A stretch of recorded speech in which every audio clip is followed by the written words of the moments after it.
Hey, happy Tuesday. How y'all doing? I talk a lot about self-awareness, but in that I also look at how were you raised? The people around you, how did they raise you? Your parents, your siblings, your friends, so on and so forth.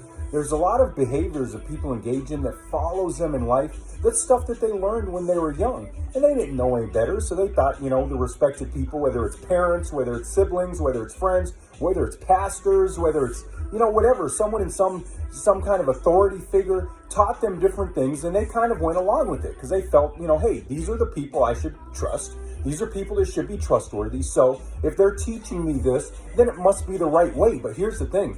A lot of people have been taught some really strange things. I don't want to be disrespectful of anyone, but a lot of people have been taught wrong on how to engage with people and how to just navigate life and the world in general. But they don't know any better. And that's why as you age and you get older and you gain more maturity, that's why you look back at things and you kind of try to consider, maybe those people taught me wrong. Because guess what? We're all humans. We all make mistakes. I can tell you for myself, 20 years ago when I had my children and everything, I would raise them completely different. Now, I would teach them completely different things. They would probably at this point be different people per se.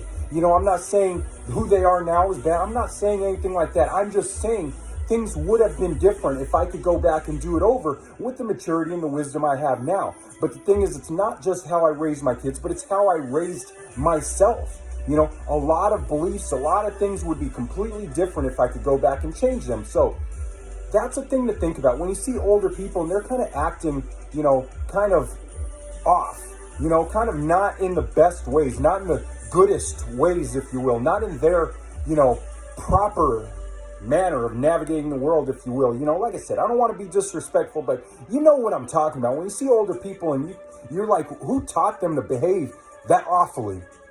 I mean, that's the best way to put it, So that's the thing. When you get older, as you age in general, try to look back at those beliefs, at those thoughts, at those ways of navigating the world and think about, is this the right way?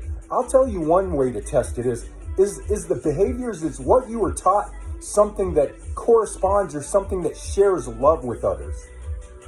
That's a really good way to check, because a lot of us have been taught things that aren't really expressions of love. Quite the opposite. They're expressions of, hate and anger and selfishness and self-absorption and so on and so forth. And it's all of us. I'm not cutting myself out. I've been the same place. So I'm just saying, look back at those things. Look at what motivates you to do the things you're doing in life. If the things you're doing are not motivated by love, then they may not be the best things. And that's where you've got to gain that emotional and that emotional maturity and that just maturity in general. So anyway, something to think about on Tuesday. It may be all over the place, but I think you're getting the message of where I'm coming from. So think about what I'm saying. Let's change the world.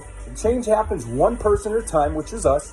We're the only person we're responsible for, and we're the only person we're in control of. So it starts with us, and then we pretty much, like I said, if love is the thing that motivates us and pushes us to navigate life, then we're probably going to do better things, and we're probably going to influence people a lot better than some of that weird stuff we were taught growing up. So anyways, have an awesome Tuesday. You're awesome, amazing. I love you so much. Peace out. Bye.